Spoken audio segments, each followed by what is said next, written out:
good evening, everyone, and welcome to, well, we're already having fun. We haven't even started drinking yet. Welcome to the PerfWeb series. This is PerfWeb number 14. So welcome this evening. Thanks very much for joining us. And let's see, this program is going to be sort of a discussion about Perfusion State Licensure, the pros and the cons of it. We're going to have some different opinions and also some very interesting ideas that really didn't come to light to me until one of our esteemed panelists over there. You saw her at the New Orleans conference, Rebecca Mobley. I'll introduce everybody here in a second. But first, we appreciate you being a part of our community, and we want to keep this community going and growing. So I need you to do some things that are very important. The first thing you have to do is down below, you'll see this thing called a subscribe button and a notification button. That's this thing over here. Click that now so that you, if you haven't already done it, obviously, and subscribe to our channel and make sure you hit the notifications so that when we do go live and you don't know that we're going live for some reason, you can just tune right in right there and you know that we may have a special event or some notifications of something like that. The other thing too is if you want to download one of our flyers so you can keep it, it's kind of funny, you can go to perfweb.us. Let's see, I have to go the opposite direction. perfweb.us, and you can download that flyer right from our website. And also like us on Facebook. So click that like button on Facebook. I would appreciate that very much. And I'm gonna commit that I'm gonna try really hard to do better on the social media stuff. I haven't necessarily been doing a very good job with them. I'm gonna try to do a lot better, I promise. To call in, wait until you see this notification. It's gonna be somewhere, there it is, 281-738-7906. We have the phone right here next to Stephanie, so if you call it, she'll answer. And you can be live online. Let's see, you can also use the YouTube chat feature. We'll show that to you here. And there it is. And I've already made one comment on there, so if you have any comments during the program, a question, and you don't want to call in, you can do it that way. We just appreciate you calling in. We actually like the discussion, the live discussion. But, you know, I understand some people don't want to be live on the air. Okay, we have the mugs. Don't forget the mugs. And 68 of them are going to be going out. They're ordered. We had to order more. We didn't have enough. So 68 of these very stylish perfweb.us mugs so that you can, you know, because I'm sure, I've told you this last week, you know, at the end of the program, not the other day. I'm sure everybody's sitting there now probably enjoying their TV dinner, you know, in front of the computer watching us. And, you know, you can have your beverage and sip it. And it's really good. Put your favorite bourbon in there, whatever you want. Okay, you probably need that, all right, to get through this thing. Let's see. Okay, so let's get going with the program. Again, it's about the pros and cons of Perfusion State Licensure. And I want to introduce my panel first. You might want to go to that, that view. There you go. So immediately to my right is Stephanie Ebus. You know Stephanie. You've seen her here many times. She's just a great perfusionist, somebody who I depend on tremendously. And she's actually the manager for Houston Extracorporeal Technology. So she's technically my boss, all right? Then next to her is Deb Adams. And Deb Adams has a very storied career, approaching, is it over 40 years? No, not that It's long. approaching, okay. 36 years of perfusion experience, and she is the clinical coordinator of the Texas Heart Institute School of Perfusion, Texas Medical Center, Houston, Texas. So we want to welcome you very much to the program. First time you've been here. My first time. I know. Hopefully it won't be your last. I hope not. I've made it here. I'm happy. I know. We're going to be on opposite sides of this, right? You're going to take the pro side. And that's unusual, isn't it? It is. It is. Yes, it's very unusual. I mean, I don't know how anybody ever has a different opinion from my own. I don't know either. That's strange. It's very odd. But, you know, we found somebody. We had to look for a long time. And the next, Deborah, of course, is Rodell Ebus. Rodell happens to, same last name, happens to be Stephanie's husband. And Rodell is a very dutiful husband. A lot of times when Stephanie's on call, Rodell shows up to do the case. You do a good job with that. And we appreciate him for that very much. And Rodell is actually the EOQ, the Employee of the Quarter. That's true. And he's done a great job with that. And we've nicknamed him Barbara, but that's another story for another day. Oh my goodness. And then next to Rodell is Rebecca Mobley. Rebecca is a registered critical care registered nurse, BSN.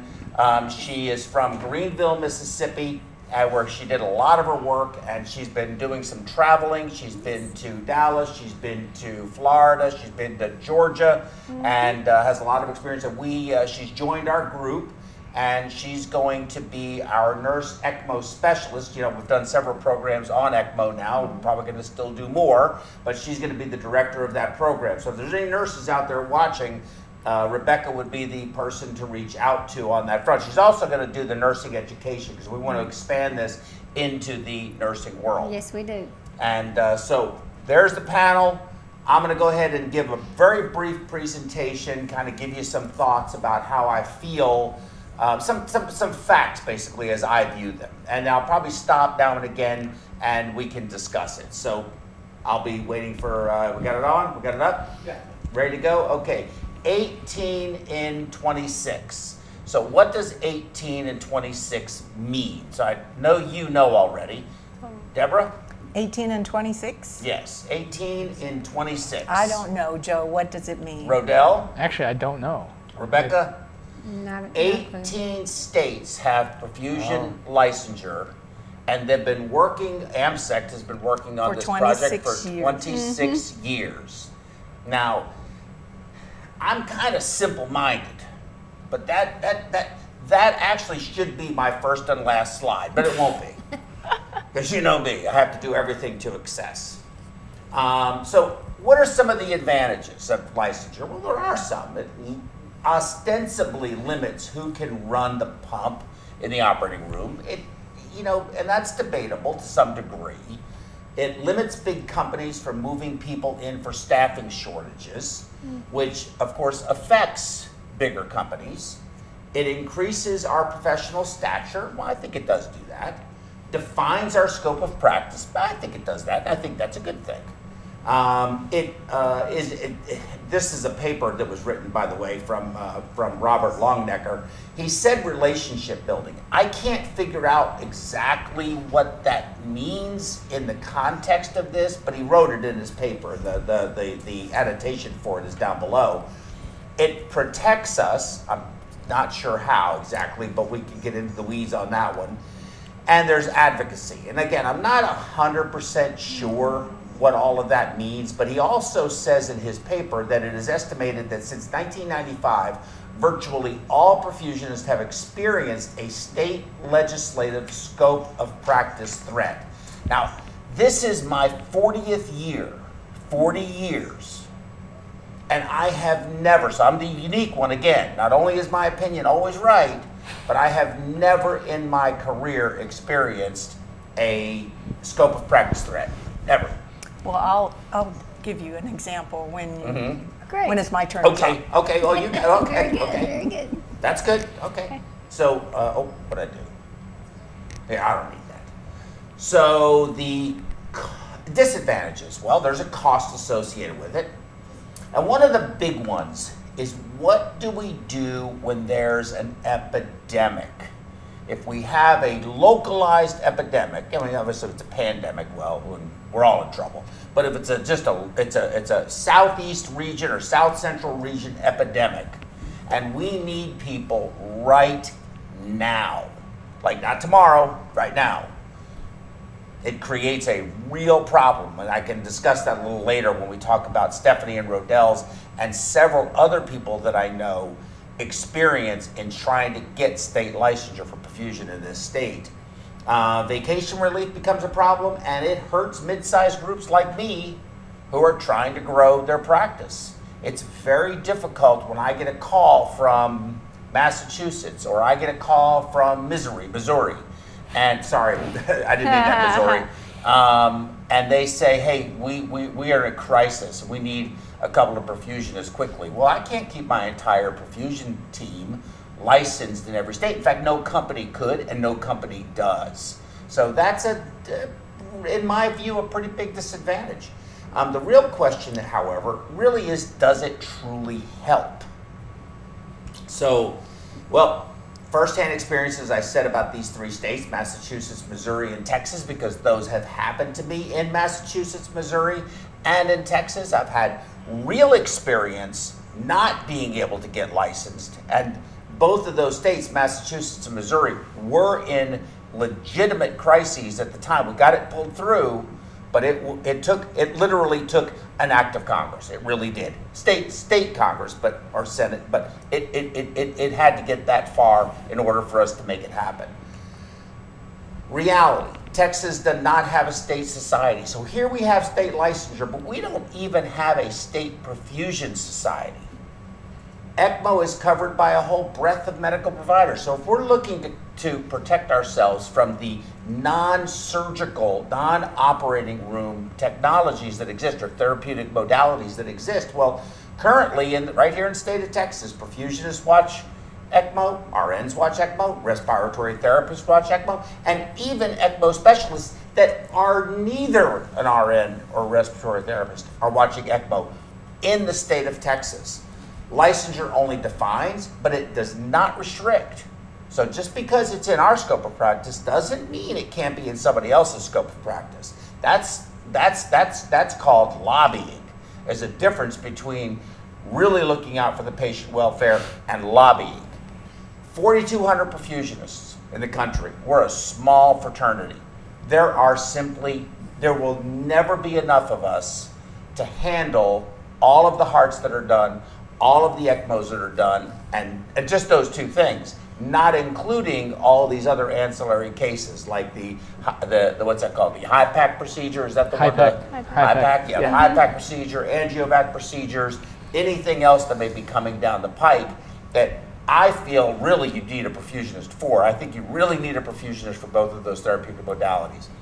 I used to believe ECMO too, but I have since really changed my opinion about that.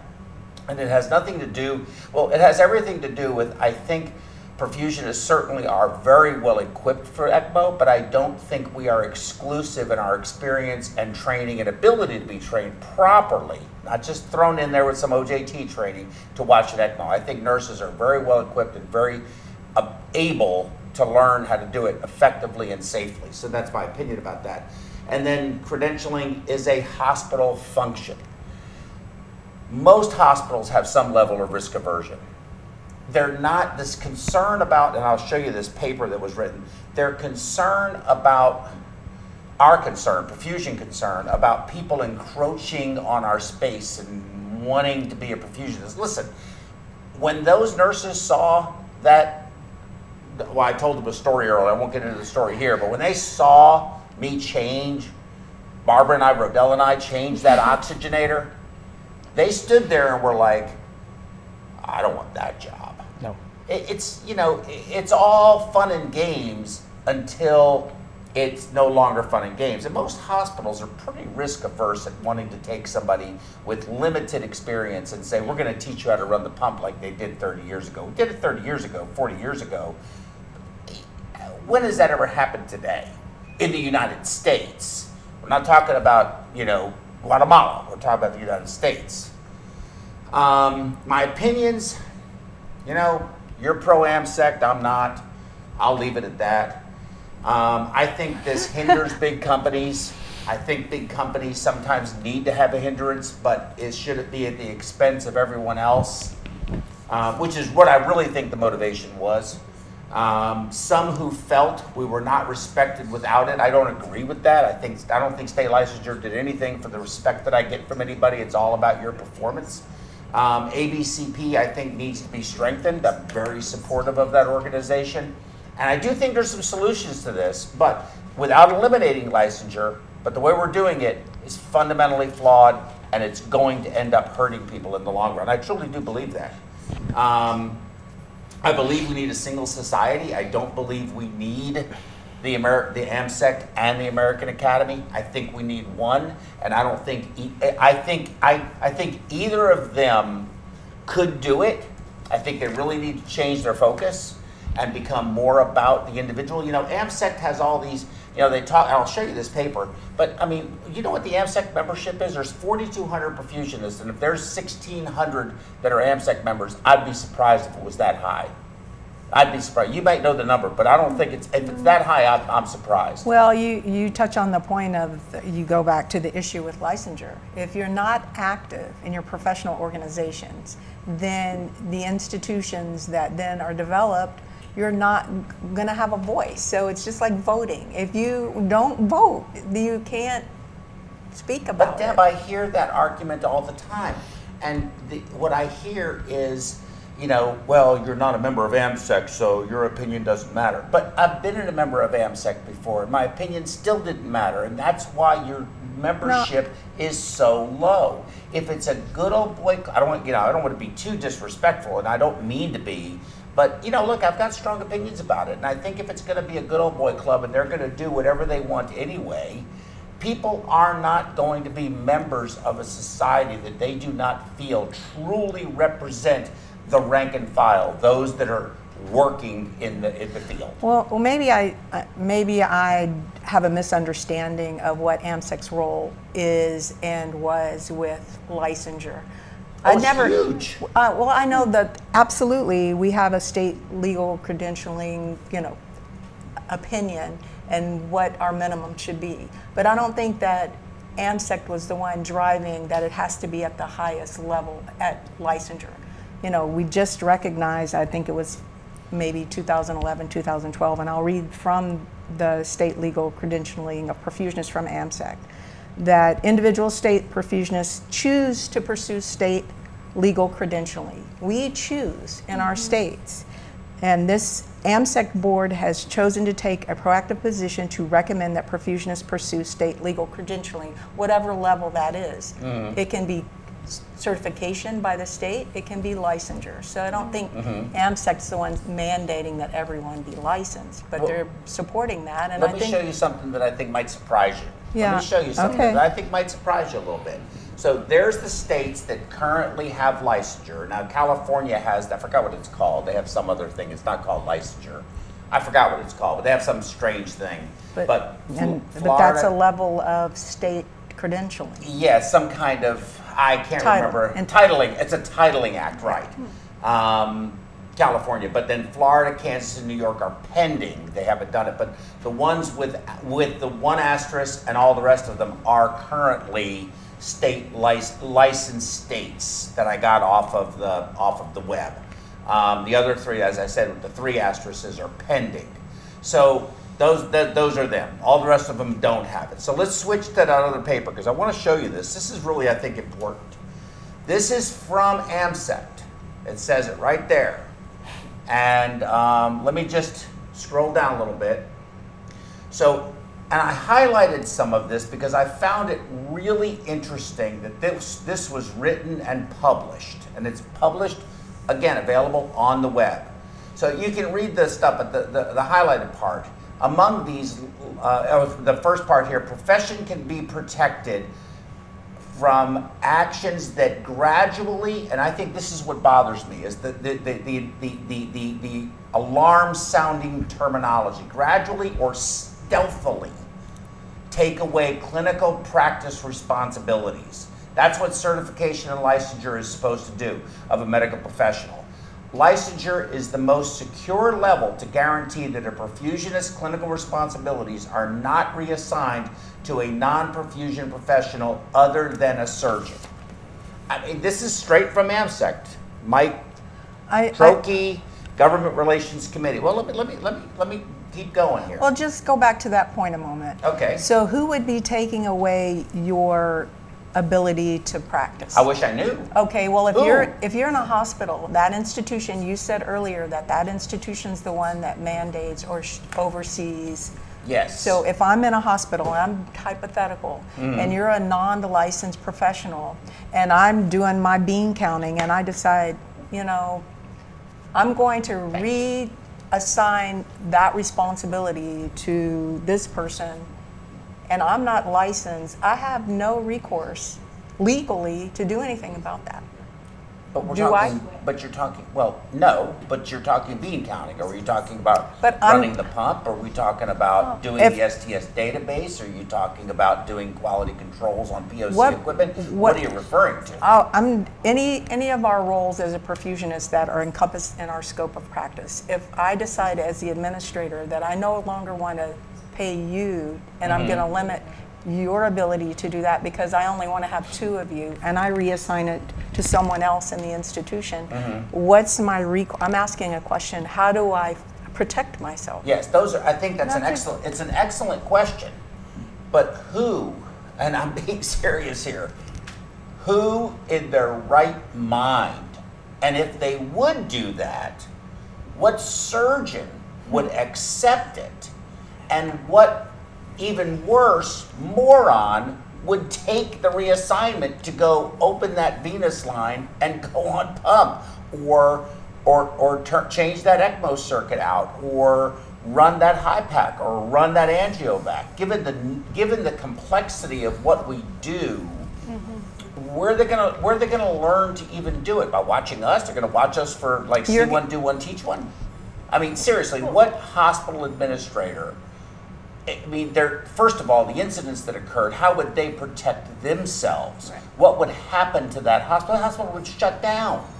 Well, what you're saying, we've already established a standard of care for perfusion. If a hospital goes against that, they're not going to be able to get malpractice insurance for that person. Right. They're not going to be able to stand up in court and say that they had the same level of standard of care for their patients No as hospital's going to everyone do it, else. Deb. They're not going to do it.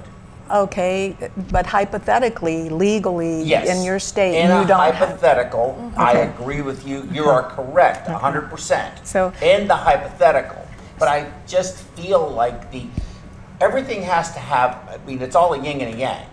I understand the passion that is associated with the licensure concept of, especially the purists like yourself, and I consider you that.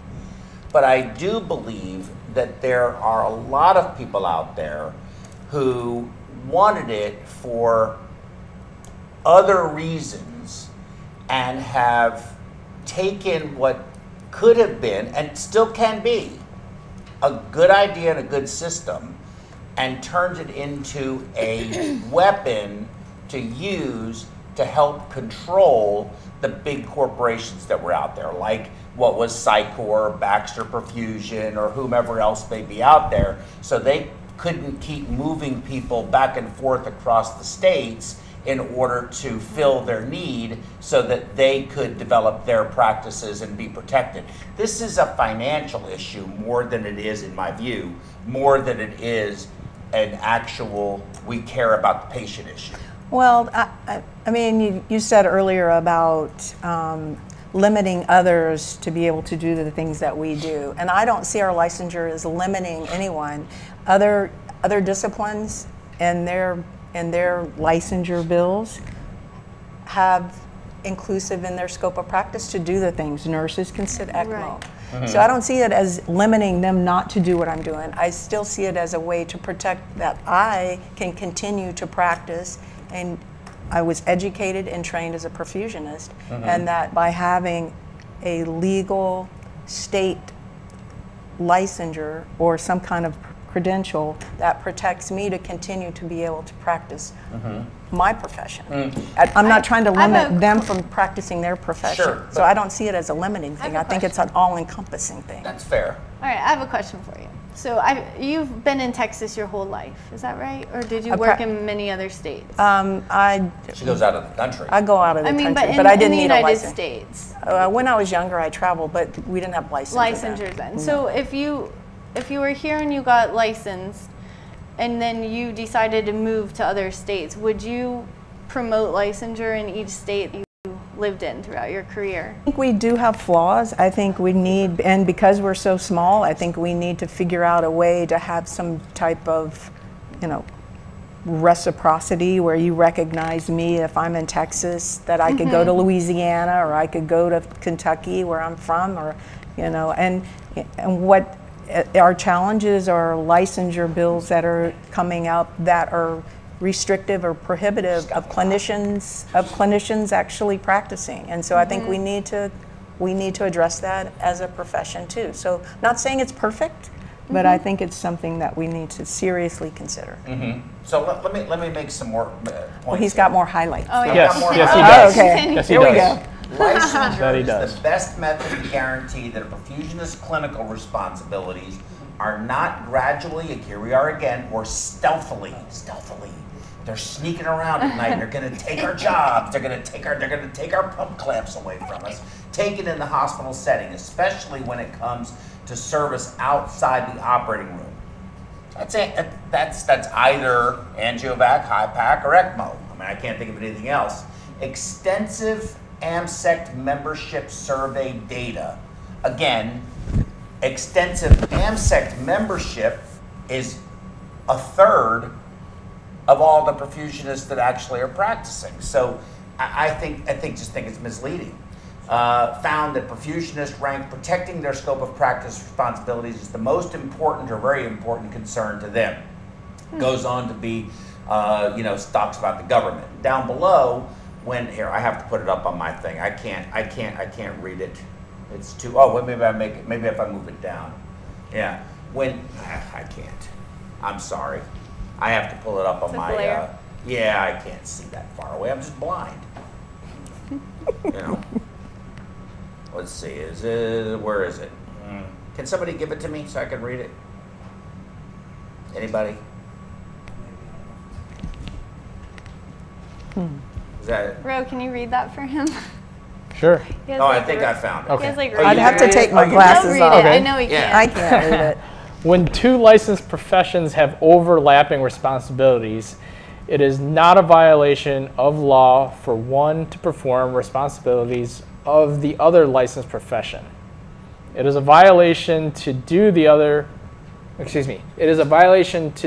the responsibilities of a licensed professional when a person is not licensed in that profession, or is licensed but has no specialized education, training, nor experience in the other licensed profession. Okay. What does that mean? Well, I take that to mean what we were talking about earlier. I'm a licensed professional, and within the licensure, it gives me the legal scope of practice to run extracorporeal membrane oxygenation.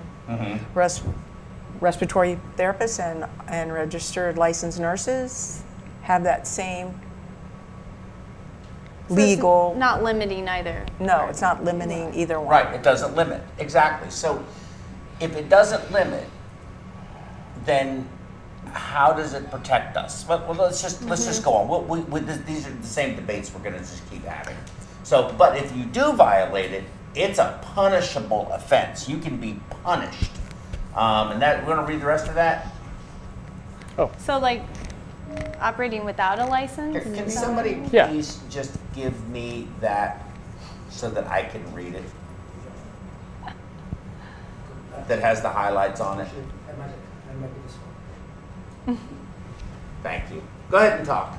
Oh, Read Who? it. Oh, read it. Off me and put it on them and talk while I pull this up. Just shall I read it? Yeah, read it. Okay, sure. Go ahead. Because I might say Punishable offense to engage in the practice of medicine without a license or to engage in licensed functions and tasks that are beyond the scope of practice for which a license has been granted by the state. So I think what that's saying is more than like it limits us, right? Is that what it's saying? It limits I don't know. us. I don't know what it's If saying. I it's think if it's not in our scope, then they could argue that we can't do it. right. Which Right. I So don't it cuts agree both with. ways. It And cuts both ways. And let me tell you a story. This is a great story. I was in Alexandria, Louisiana, and there was a hospital in Pineville, Huey P. Long, and Vicky called me up one day and said, "Look, we I don't know if you can help. I talked to Dr. Barnard about this. He's the medical director over here, and they've tried to get nephrology to come do dialysis on this lady. She's grossly acidotic. She's septic. She's sick. and she's massively fluid overloaded, and it's not looking too good. And I was like, well, great, okay, well, thanks for giving me a call. So I went over there and I talked to them, and I said, look, the best thing you can do with this lady is you got to transfer her to a hospital with dialysis. Well, we have a contract with nephrologists, but they're supposed to come over here, but they won't come. So I said, well, I think you need to transfer the patient to the hospital. So they accepted the patient, but then refused the patient because, of course, the patient was indigent, no insurance, not on Medicaid, nothing, zero, no insurance. This was a 36-year-old woman. And anyway, make a long story short, they convinced me to do CRRT on her in that hospital, but I didn't have a CRRT machine. So I took 2 roller pumps and just sort of made one with a circuit and a hemoconcentrator, and I drew up and made my own fluids, the whole 9 yards. And did that for hour after hour after hour and hour after hour after hour, day after day after day. And the lady walked out of the hospital. She walked out of the hospital. The nephrology group brought me up on charges of practicing nephrology without a license. Had to go all the way to Baton Rouge and deal with the board. Was cleared.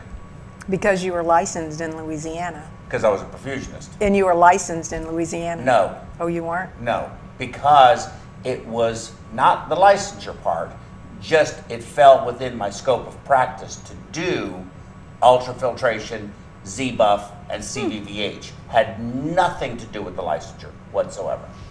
Did you have... The only reason that I got brought up on charges was because I had the license. Had I not had the license, I would not have to go through that big hullabaloo. I'm not quite sure that's true. I mean, you think that if you didn't have a license and you did that same thing, they wouldn't have had an issue with you doing... Well, they might have, but they wouldn't They wouldn't have turned him into the license, the state. What are they going to? What would they take from me? They would have to put me into. They would have to send me to the district attorney's office. I mean, that's true. I'd probably be taken out of the hospital in handcuffs. Okay, so on the flip side of that, if there is someone that actually does need to be sanctioned for practicing in a way they shouldn't, what do you do if you don't have licensure? But where do you go? Do we have dialysis, essentially dialysis, within our scope of practice in the Texas medical Yes, because law? it's written... Dialysis. It's written broadly enough where you can interpret. You and but you can also interpret the other way. It does never not say anywhere in there dialysis. But at least you can argue your point and explain, and if somebody was listening and could understand what you were talking about, then you could, just the way the law is written, you don't want it to say you can draw blood gas from this, this, this. It's just like writing your guidelines for practice in your institution. You don't want them so tightly written and that you tie yourself to a tree. Right. Of course, my concern with that is the big word you used is if someone is listening. That's the salient point for me. If someone's listening, because you've got somebody who's not listening, that can go the other way. Let's read this. In licensed states, hospital clinical responsibilities are supposed to follow what is specified in the Perfusion Practice Act. If not, perfusionists have the ability to challenge the right of hospital administration to reassign. Okay, so we've beat that up. The situation is reversed in non-licensed perfusion states. Without state recognition, a hospital has no legal requirement to comply with the Perfusion Practice Act. In non-licensed perfusion states, hospital administration, operating room supervisors are free to do whatever they want with regard to non-licensed allied health professionals under their employment, as long as they have appropriate training. Now, Stephanie and Rodell, when they first came here, we'll talk more about that, couldn't get their state license. I mean, we're talking about it was a disaster.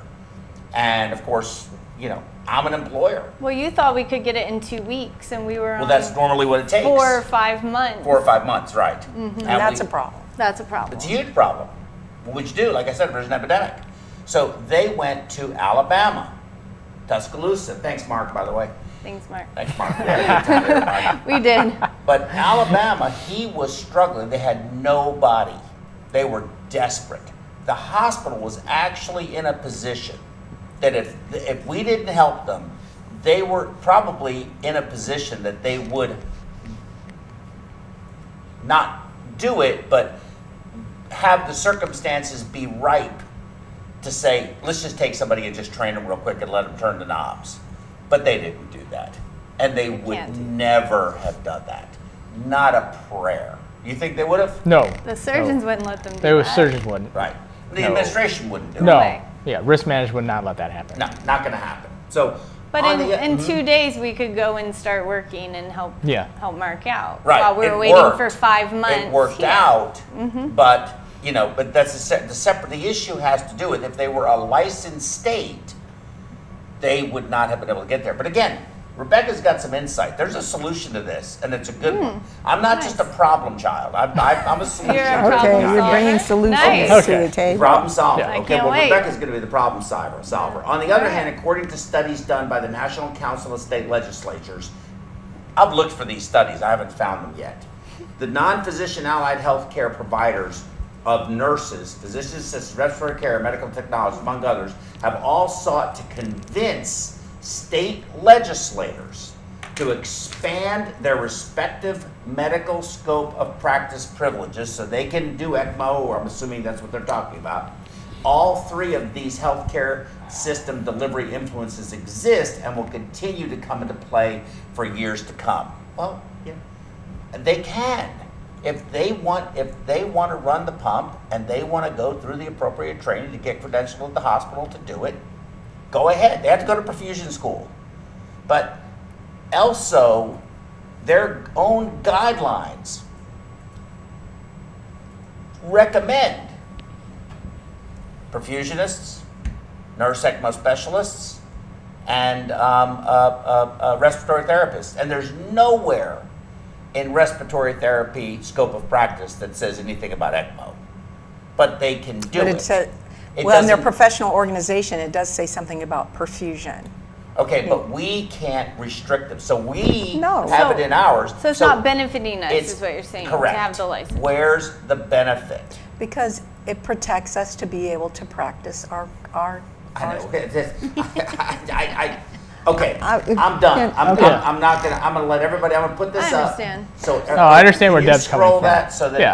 I they're all have good. a story. Can I tell a story? Yes. I want Okay. you to tell a story. Yes. Okay. I want to let everybody read this. So at said institution, I'm not going to name the institution, they came up with a new method for checking blood product. The two identifiers, it was a safety, lots of discussions. So when they wrote the policy, it had to be 2 licensed professionals. Okay. And perfusionists didn't make the cut because they didn't recognize that we were licensed. This was right when we started licensure in Texas. So the hospital didn't know that we were licensed. In our scope or their bylaws, it only said we needed to be certified by the American Board. So we were then restricted from checking blood. Now, we put blood in our heart-lung machines. I personally am not going to put any blood in the heart-lung machine until I've checked it myself.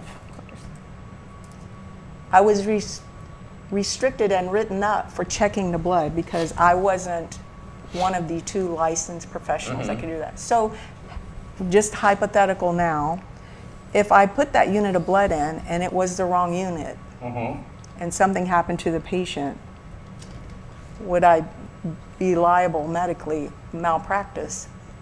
Because I put it in the heart-lung machine. Did you put it? If you put in the wrong unit, yes. But I wasn't allowed to check it. You are allowed to check it. No, You aren't allowed to. The Sign. facility she You're was not at, allowed This is she a was not hypothetical. because it had to be 2 licensed. I mean, no. well, it was You're like that in missing- Ohio. Like, you're- we had 2 nurses check the blood, and then they would give it to me. I never signed it. I checked it and put it in. But I didn't find that as a big deal. I don't know. No, well, they I made don't- it, I didn't they made really it a think- big deal. In They- fact, I they prefer- I made mean, Verb. I'm glad Not that to my have to, 'cause I'm signature busy. wasn't on there Well- and that they were checking and then I put it in. Right. Anyway, So, but you put it But in. I know what you're so saying. I do So you agree. should be able to check it if you're the Well, one giving it. You look at it. Sign. Okay. Of course you You do. checked it. Okay, Of course good. she It's checked it, checked. but she's and then saying you she should be compare it to your legally patient able record. to. Right, but okay. I mean, maybe. I guess. But, I don't care. Well, the I point don't of care either. perfusionists were added to the list of licensed professionals that could check blood after they realized that we were licensed in Texas. They were not going to allow us to check blood, being a certified perfusionist. We had to be licensed. And we I don't that's wanna what we be mess with allowed every day to is blood. Check blood. I don't want to be allowed to do point of care testing QCs. I don't want to be allowed to do. He doesn't I wanna don't wanna do- be allowed to do. No, you don't want to be allowed to do. On pump, cooling, CVVA. warming, off Yeah, pump. Yeah, I don't want to do all right. You that want to either. do, you do too. I quit. Right. I quit. Yeah. I want to be the proverbial pump monkey. That's what I want. Yeah. Okay, so we're gonna take a quick break and we're gonna switch to some of your slides. Okay. And because you have a few slides and some highlights, and then we're going to talk about solutions. And I don't want to give everybody, don't want to tell everybody out there that's watching already. You know, I mean, we still have time to go. This fight's just starting, and just wait. We're going to go get the weapons, and yeah, we got to get the weapons, load them up, and come back. And if you want to know what my solution is. You're going to have to get back so you can hear Rebecca tell you what it is, because it is being done and it's a great idea. To find out more, come back in about 4 or 5 minutes. Thank you.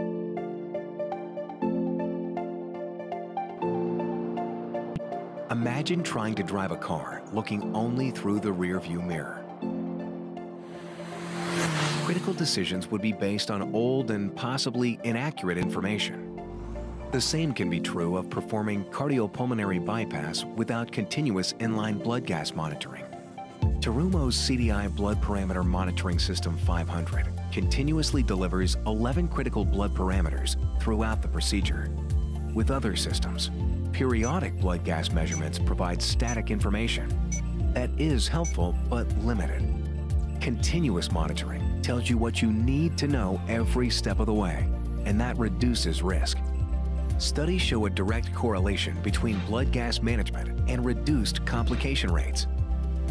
The CDI System 500 has been earning the trust of cardiac hospitals and cardiovascular surgical teams for almost 20 years. It provides continuous monitoring of 11 of the most critical blood gas parameters, utilizing industry-leading technology. During cardiopulmonary bypass surgery, the shunt sensor can be placed in any arterial or venous shunt or purge line with continuous flow. The shunt sensor uses optical fluorescence technology to measure PO2, PCO2, pH, and potassium in the blood. 4 microsensors and a thermistor well are in direct contact with the blood to accurately and rapidly measure the values. Light-emitting diodes direct light pulses toward the microsensors, which contain fluorescent dyes. The intensity of the fluorescent light from the microsensors will vary depending on the levels of PO2, PCO2, pH, and potassium in the blood. The photodetector measures and converts the light to numerical data, which is then displayed on the monitor. Blood values are always current with virtually no gaps. There is no need to make difficult judgments about when to draw a sample. Gas source or oxygenator failure can be rapidly detected. Continuous monitoring is especially beneficial during procedures on young or old patients, or with smaller perfusion circuits. Peer-reviewed clinical evidence supports the value of continuous blood gas monitoring.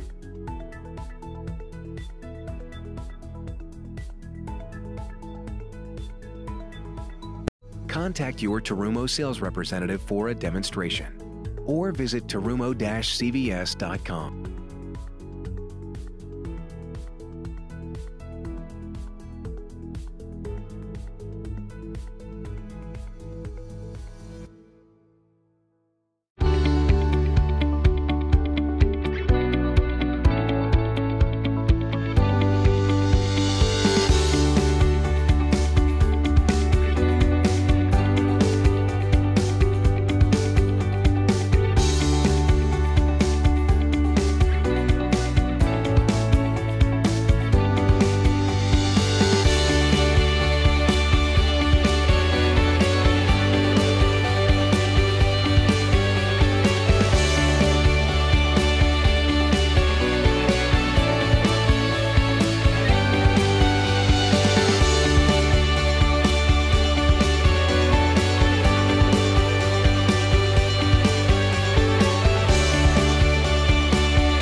this is Stephanie with HET Perfusion.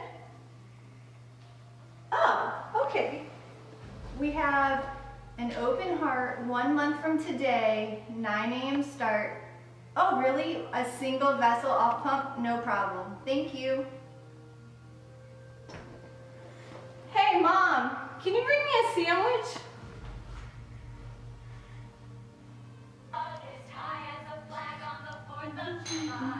If you'll excuse an expression I use, I'm in love, I'm in love, I'm in love, she's in love, I'm in love, Oh, thanks, Mom. You're the best. You having a rough day, baby? Oh, working for HET. So hard, huh?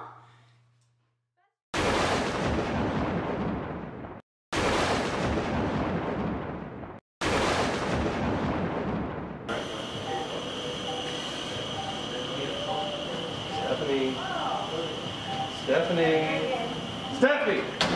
Go on the pond. Okay. Is that better? I'm like smiling now.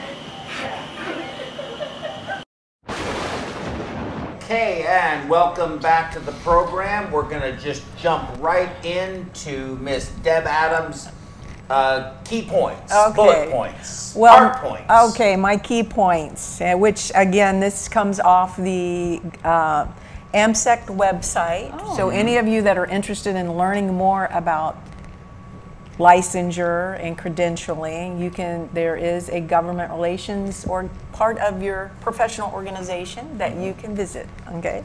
If you're a member.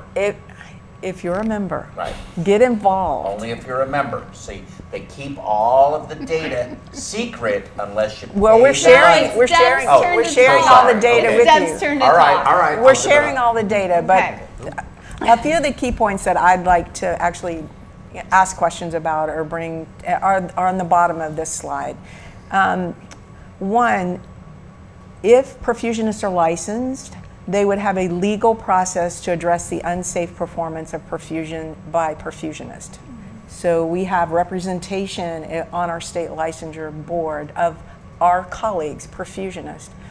If you're in a non-licensed state, what's that legal process? It would be voluntary through your professional organization or your certification organization, which the American board, being certified by the American board, is voluntary. It's not a requirement. The second point is,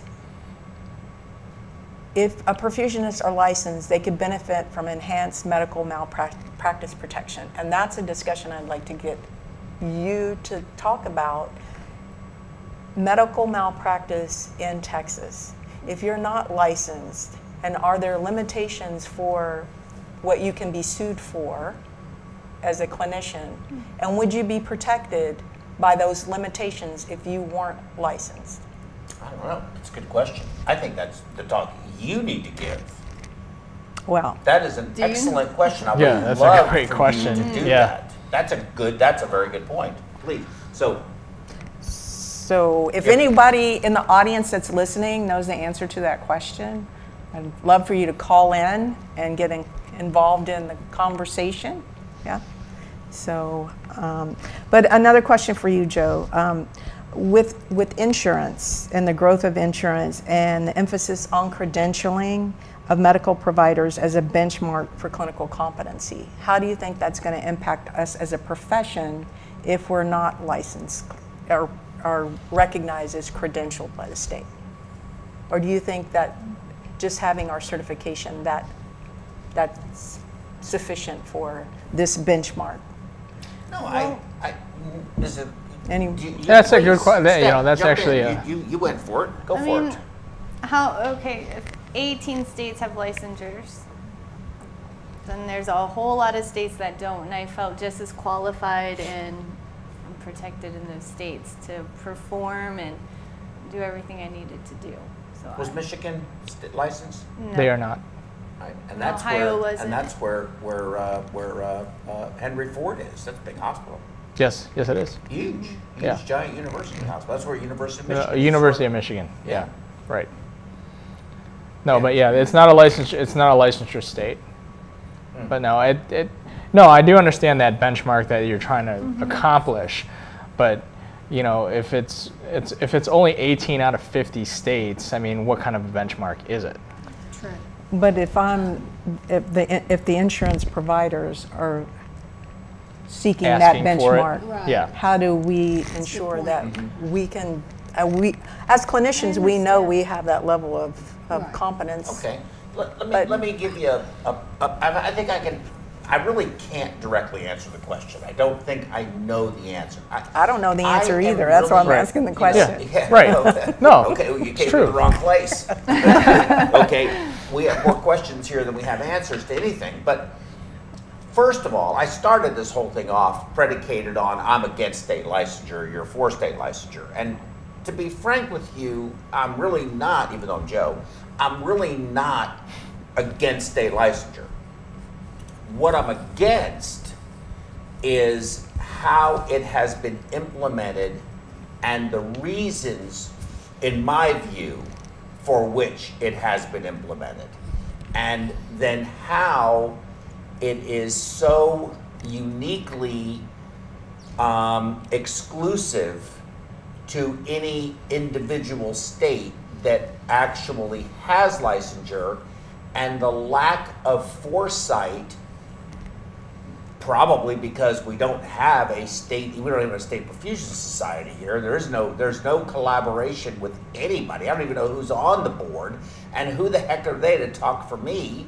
I don't think I really appreciate that, frankly, and but they do. And again, because I'm Joe, I guess I should say Jolie, but the lack of foresight as to what to do if there is a problem, how to make it work without making it onerously restrictive if there is a need for a rapid influx of people to move to this market, whether temporarily or permanently. Those are really my And those are issues. challenges, absolutely. I mean, they're huge challenges that I think should have been addressed long ago. State licensure in Texas has been around for a very long time, and I think that it, you know, to some degree is my own fault for not, you know, going into the state legislator's office and saying something. But, you know, again, it's. But would you agree, did you not think it was that big of a deal before it became part of the Texas Medical Board? I mean, if No, someone I thought could, it was still a pain. if someone could, you know, get done in a couple weeks or whatever. If you compared had a to- license someplace else. If you had a license someplace else. So even a person who is never and I had actually previously been licensed here, it still took, let's say it took at least a month. Okay. So it took somewhere between 4 and 6 weeks to get through the process before. Now it takes 3 to 6 months to get through the process. It just made it worse. Okay, so what can we do for our colleagues? You said we're a small band of brothers, 4,000. What can we do collectively as perfusionists for our colleagues in Wyoming, where there's 4? That's a very good point, and very good question. But before we say, let me just address that question, and that is that even though this legal aspect you're talking about, malpractice and coverage, there is a hospital, I won't say the hospital name, here in Texas that a heart surgeon in Texas needs to have 1 in 3, 100,000, 300,000 malpractice insurance. That's what their malpractice number is per occurrence. We are at most hospitals 1 in 3 million. And the hospital this one particular hospital system requires that we have an additional $5 million umbrella package on top of 1 in 3 million occurrence insurance. As a business, the 1 in 3 million's not too bad cost-wise, but that $5 million umbrella insurance is agonizingly painful when I have to pay that premium every year. So how did licensure help me? I mean, I just look at this whole thing and I'm still trying to figure it out. So I'm to the solution. Now, the problem is we still have time. So when we get the solution, we're going to still have y'all out there. If you are, and that number, by the way, Magic said it's not accurate, but it keeps fluctuating back and forth. But so don't look at that. See, it bounces all over the place. So if you're out there, I'm going to turn this over to Rebecca Mobley, and it's amazing to me because perfusionists, you know, we all talk about, you know, oh, we're perfusionists, oh, we should watch the ECMO, but it sounds to me like the nurses have this figured out. It's because Rebecca can take one license and do a lot with it. It's all you. Yes. In the world of your nursing and registered nursing license, there are, if your initial licensure or the state of residence of, you live in you're resident of a state which is known as a compact nursing state, you can take that license and you can go until earlier this year, it was 25 states that you can take that one license and go in all of those 25 states. And in February of this year, Florida and Georgia joined the compact states. So now there are 27 states that I can take my Mississippi RN license and go in those states and practice as a nurse.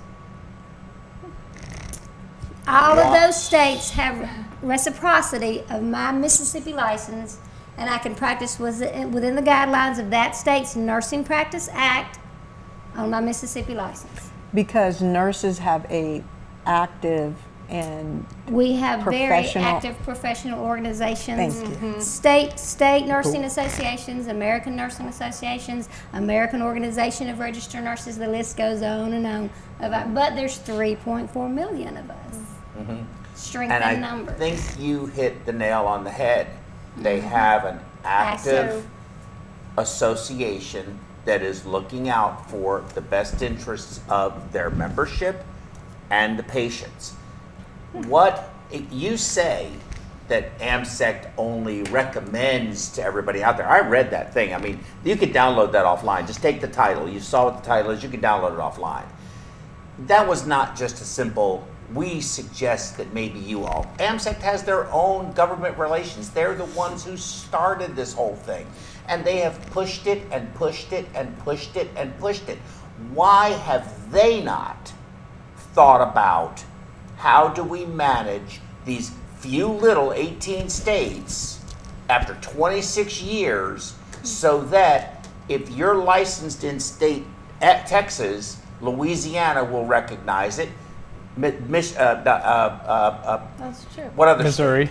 Missouri will recognize it. Massachusetts will recognize it. It's 18 states. Why have we not done that? And that's a not good for question. us. Why Well, have we not done that? And is it because I don't pay AMSEC their $500 a year to be a member? I mean, I think that's just, Well, I can it's speak for my own. ridiculous. I can speak That's for myself. Their job. I can speak for my personal professional. I have been involved with the American Academy as a member in some capacity, much more actively than our professional organization of AMSEC. And I had to do some soul searching and ask myself, do I need to become more actively involved? Absolutely yes.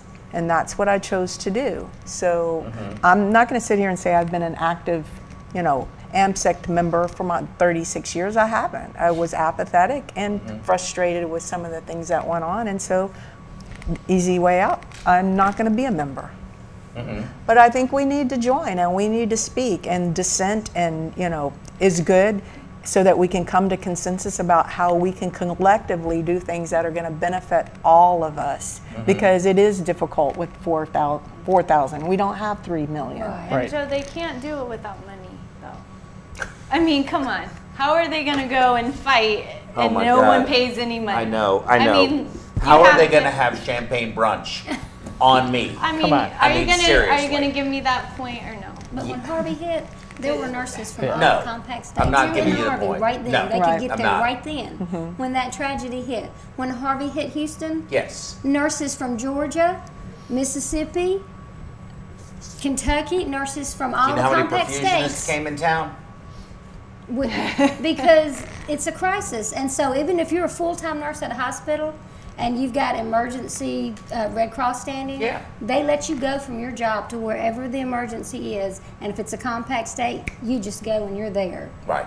So Rebecca, is it once you change your driver's license, then you have to have it for that state, and then you Well, get, how does since that I've work? relocated here to Texas, I have researched, and when I obtain my Texas RN license, that will, because that is a compact state itself, that will be my primary compact state, and it says it will negate my Mississippi license, but that doesn't really matter because they're both compact states, and I could still go nurse in Mississippi if I chose to do so. And they should have all the information already, right? They do. They need. They do. Right. They do. But it is. And I think that's my point, is Yeah. that, Well, you know, this is what we need. No one's fighting for that. Right. But Who's gonna do it's the okay, so That's you know, what we need it's to the do. response. My feeling, and I don't want this to turn into a Basha Gamsec show. I mean, that's not really fair, even though I know I have, and I probably still will to some degree. I think there's a need for us to have a society that is truly our voice. I'm not convinced that AMSEC in its current form is the society to do that. And I have some very mixed feelings about it too, because I remember how proud I was when I graduated from perfusion school in 1979 and immediately became a member of AMSEC. And that organization has been around from way before the academy. I mean, that was first. AMSEC was first. And, you know, it's got a great name, and it has a tremendous history, but it's not the same organization today. It simply isn't the same organization. And I think that it needs it either needs a major overhaul from top down, or you need another organization. Dollars to it. Well, I think if we are proactive and we get involved, that we can make the changes. You know, I really do. It's just like anything. It's yesterday is gone. We're here in the present, and we need to like come together and say, what are the issues that we have, and what do we need so that we can move into the future stronger. And because the whole goal, and we were talking about this before we went on air, the whole goal is for optimal patient care, the Yes. safest, the highest standard. I mean, that's what it's about. you know. That's Yes. what it's all about. It's Yeah. about the patients. And I'm not that we- against state licensure. I think state licensure is a good thing. I think knowing something about the person and having standards and having that license for all of those reasons that you articulated and that you even mentioned, I think are all good. I challenged them a little bit only because I think there's confusion about what licensure really does. You're a nurse, right? Rebecca Mobley? Yes. You're an RN. Yes. Okay. Last time I checked, yes. And you, by your license, can do dialysis in an ICU with a dialysis machine on a patient.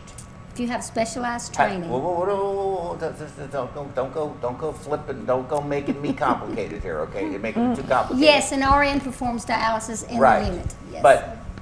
But who decides whether or not you can go in there and run that Fresenius machine or Renal Solutions machine or whatever dialysis machine they're using? Mix up all the stuff, hook it up to the wall, hook it up to the patient, do the anticoagulation, the hypertonic, and all the stuff that they do, and then turn the machine on and run it competently. Who makes that determination?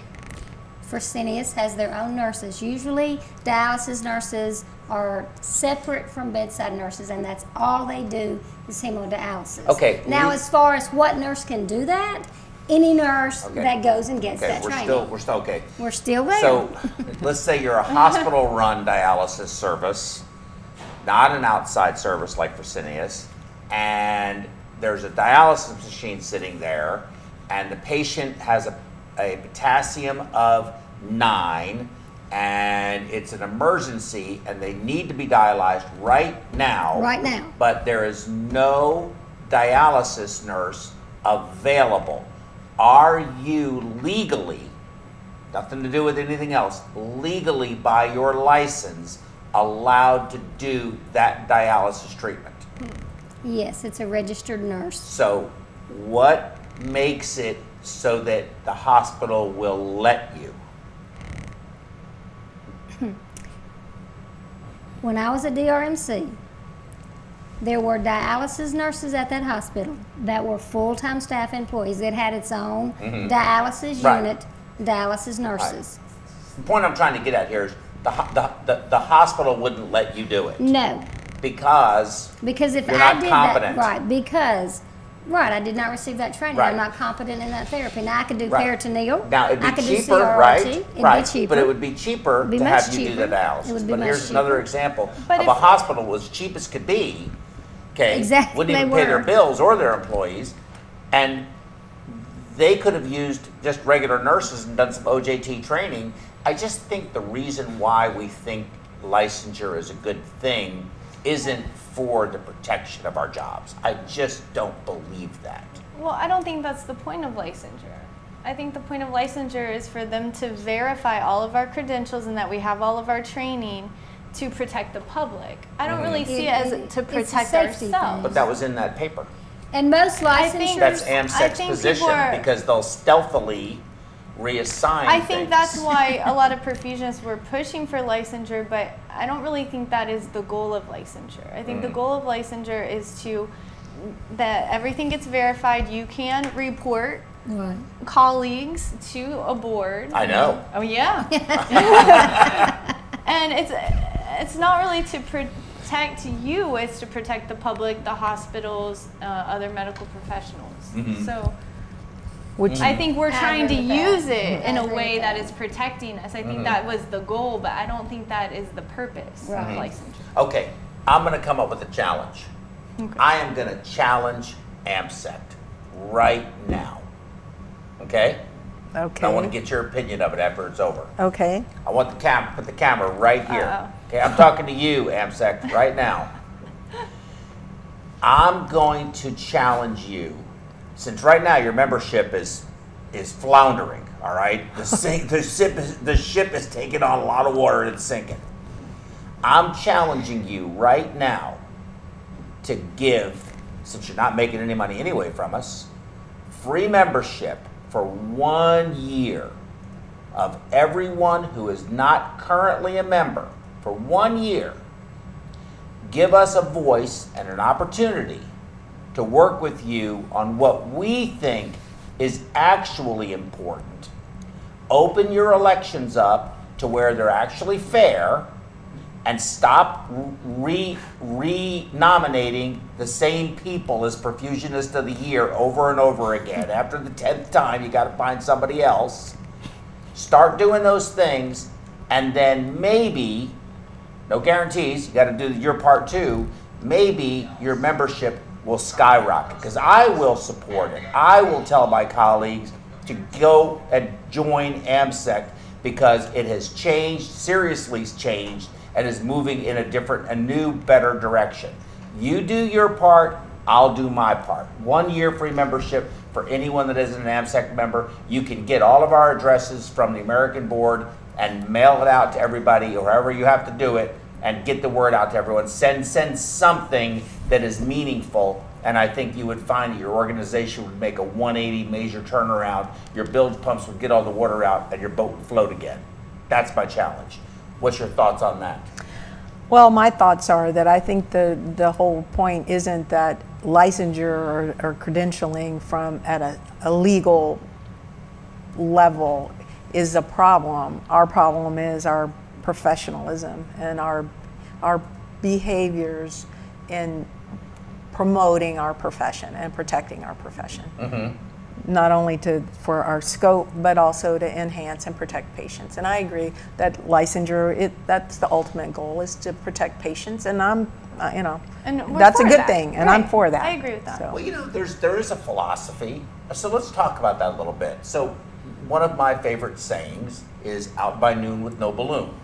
You know, now it's, you know, depending on who the surgeon is, no names being said. No names. Out by noon without like ECMO. Yeah. Okay? It's Yeah, changed. because without a pad. That doesn't Yes. rhyme, okay? So I Yes. can't say it, Yeah. right? Yeah. Yeah. How about just let's get this patient out of here with all of the limbs Like that what they rhymes they with came in impella? with. Yes. I know. How do you go from heart surgery to double amputation? I don't know how. I mean, there's not even the You're same going down a operation. bad path. It's a bad Yeah, path. yeah, It yeah. is a Let's bad not. path. Yeah, So move let's on from there. Move on. Please Move on move from on. there. Okay, I'm going to move on from Please there. move So, on. but I do want to talk. Let's take another break, and everyone can use the restroom, and maybe everybody out there in web world, go ahead and refresh your cocktails or whatever it is you have right now, and let's talk about what you just said, the professionalism of our profession, but also of the people that are perfusionists. But also, I want to bring in Rebecca and have her talk about the professionalism in nursing. Her and I sort of disagreed about this in the sense that I have this sense that whenever I come across nurses, they seem predominantly to be just thirsty for learning things. And I haven't really been that impressed with a lot of my own colleagues in our profession, that we've sort of get through with school and now it's a job and I just want to do my case and go home and have my wine and cheese party and do whatever it is I want to do. You know, back in the old days, we used to just, I mean, it was a nonstop, I mean, we just never quit. You know, we were always learning something, reinventing something, modifying something. There was this commitment. But everybody wants to make a big time salary, but I think you're right. There is a lack of, I guess you would call it dedication, but I think Rebecca disagreed with me, and she said that these are problems that she sees as well. Just involvement in things, whether it be the professional society. It takes time. Or it's hard, you know. It is. It's time consuming, and it is, you know, free labor when you've spent 50, 60, 70 hours a week working and you're tired and then spending that other time to do things for free, it is a commitment. You have, but it's rewarding, and I think that, you know, we all need to call each other to arms, that we need to stand up. And sometimes you got to turn around and pull the guy behind you forward. That's our responsibility. But being that you're the director of not the director. I'm you're not the director. Clinical coordinator. I'm sorry. Clinical. I was going to say. Okay. I was going to say of the. I'm the clinical training. coordinator. You're the clinical coordinator of Texas Heart Institute, and that's embattled right now. I'd like to talk to you more about that. And you, even though you have gained a tremendous amount of experience, Rebecca, it's been in a relatively compressed period of time. You went to nursing later in life. I want to know what drew you to it. And then you two guys, you know, you're 17 years, 18 years in this profession, made a big move to Houston. You have certainly just skyrocketed in your professional, I think, accomplishments, you know, that I've seen just since you've been here. But I see that drive in you, and you know, you too. I mean, you're just, you know, very determined to truly be the best that you can be.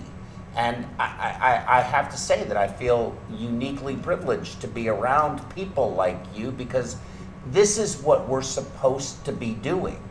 And how do we get this into the heads of our colleagues? How do we do it? Your colleagues in nursing, even in ours, because look, I mean, I think nursing and perfusion have a mesh that exists. We work together all the time, and I don't feel like you're a threat to my job at all. But I think that you can be a benefit and to us, and I feel like we can be a benefit to you. So let's take that 5-minute break, like I said. Get another drink, use the restroom, whatever you need to do, and we'll come back and we'll hammer out this last segment, and then we'll be done. So 5 minutes, don't let it take too long. Imagine trying to drive a car looking only through the rearview mirror. Critical decisions would be based on old and possibly inaccurate information. The same can be true of performing cardiopulmonary bypass without continuous inline blood gas monitoring. Terumo's CDI Blood Parameter Monitoring System 500 continuously delivers 11 critical blood parameters throughout the procedure. With other systems, Periodic blood gas measurements provide static information. That is helpful, but limited. Continuous monitoring tells you what you need to know every step of the way, and that reduces risk.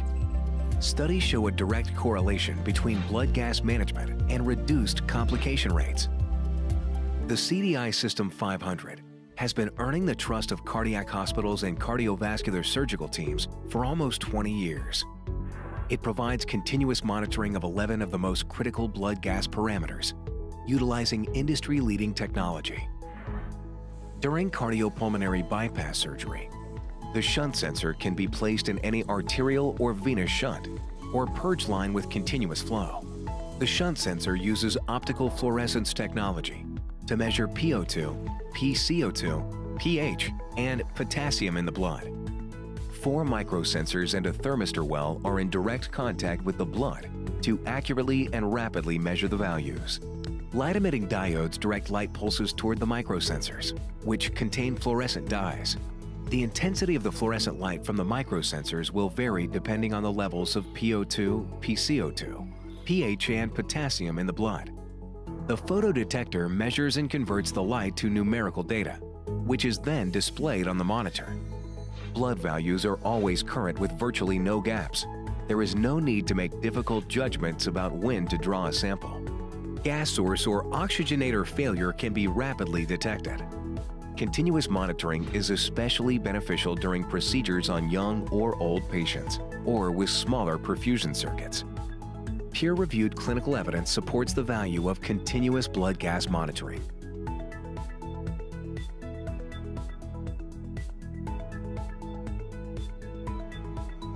Contact your Terumo sales representative for a demonstration, or visit terumo-cvs.com.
this is Stephanie with HET Perfusion.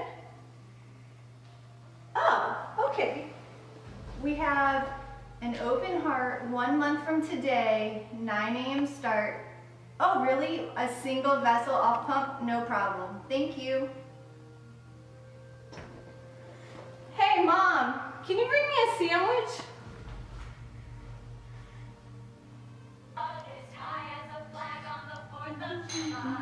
If you'll excuse an expression I use, I'm in love, I'm in love, I'm in love, she's in love, I'm in love with the Oh, thanks, Mom. You're the best. You having a rough day, baby? Oh, working for HET.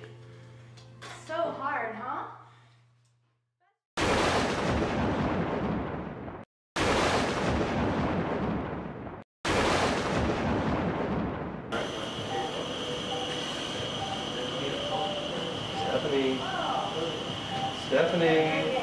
Stephanie! Go in the pond. Okay. Is that better? I'm like smiling now.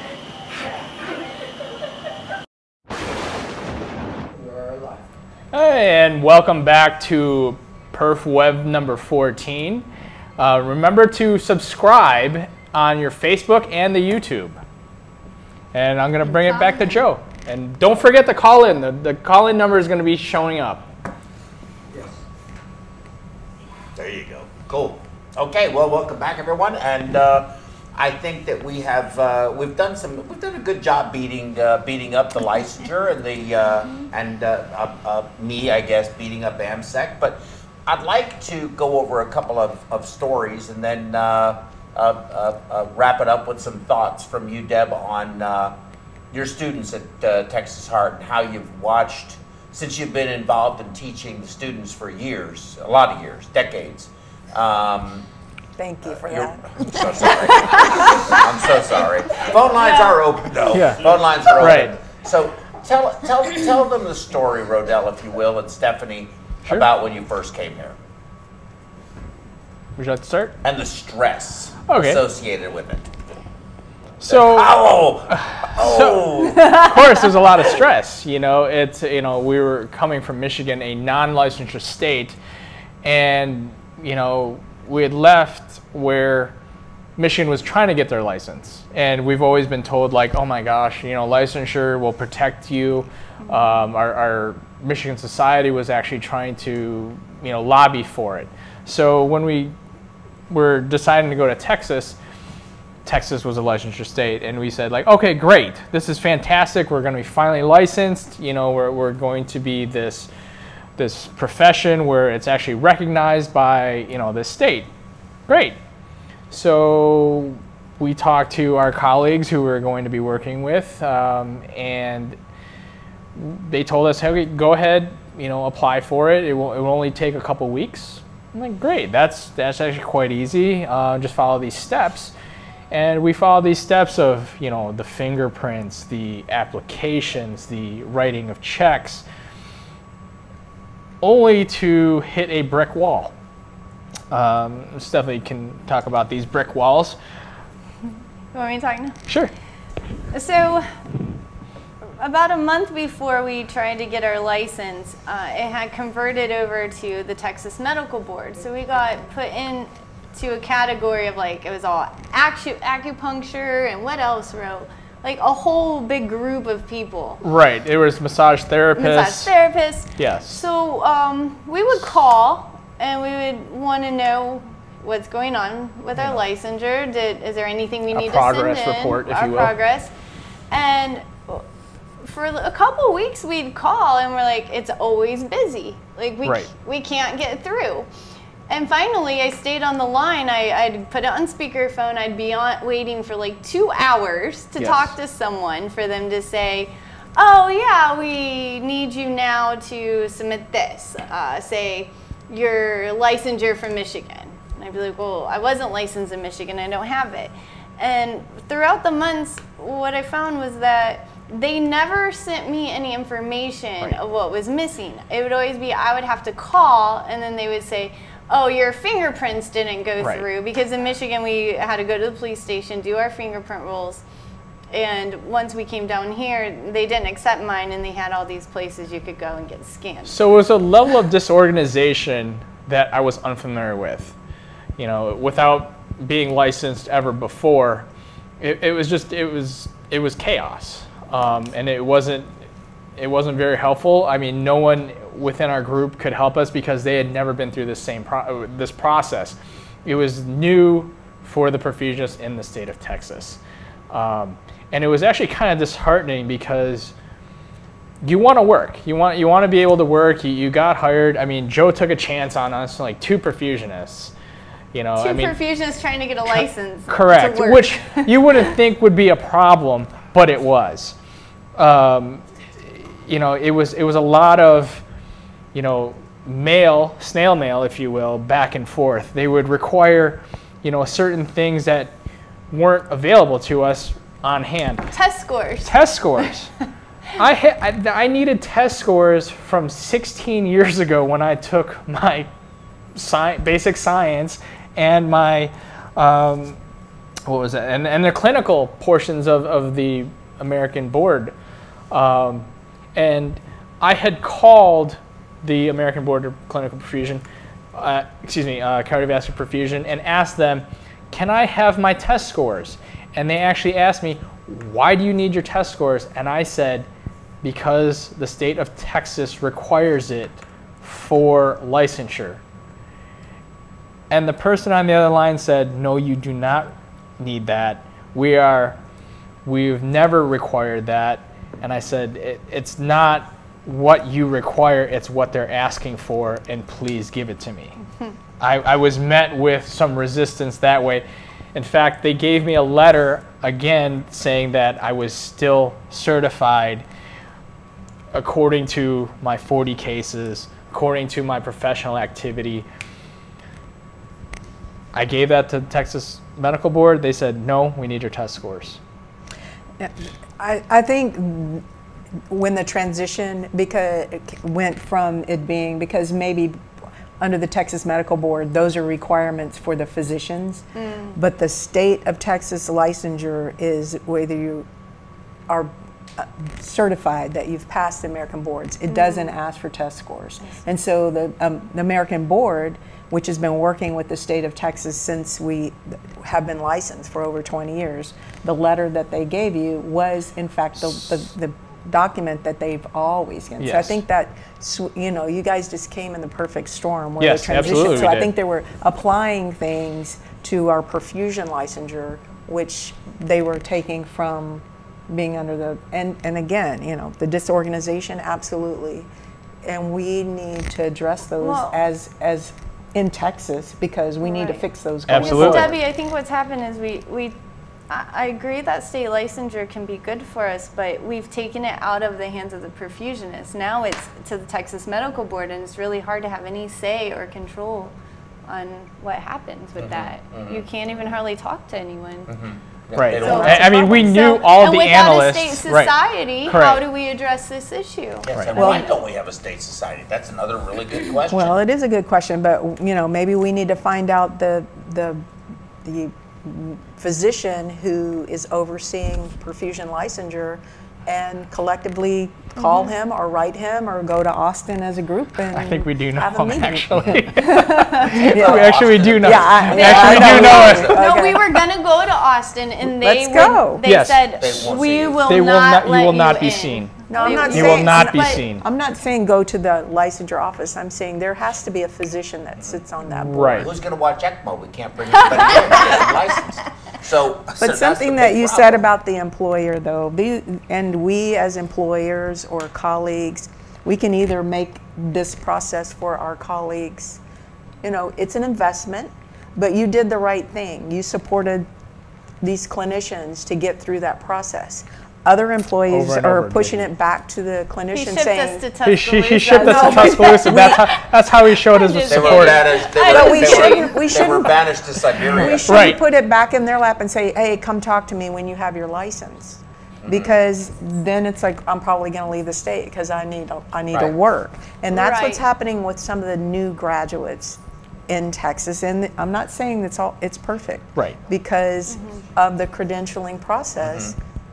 getting these young professionals provisionally licensed so that they can start practicing has been a challenge. Now I think it's starting to get smoother, but we need to continue to make sure that things like this don't cause hiccups, especially when we need honestly, all hands on deck. I think there should be a class on it. I don't know if there's an actual, hourly session on it, but I think you should teach the students like how to get the Texas Medical Board provisional license.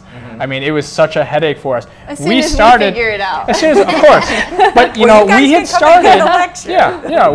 We had started the process while we were still employed in Michigan. For 2 or 3 months. For 2 or 3 months. We weren't here for 4 months. We weren't here for 4 months not working, but we just didn't imagine it would take 6 months. 6 months, and almost almost 6 months, half a year. And as an employer, I mean, thank God. If he had known that, you wouldn't have hired us. Right. I mean, honestly. No, I would have still hired you.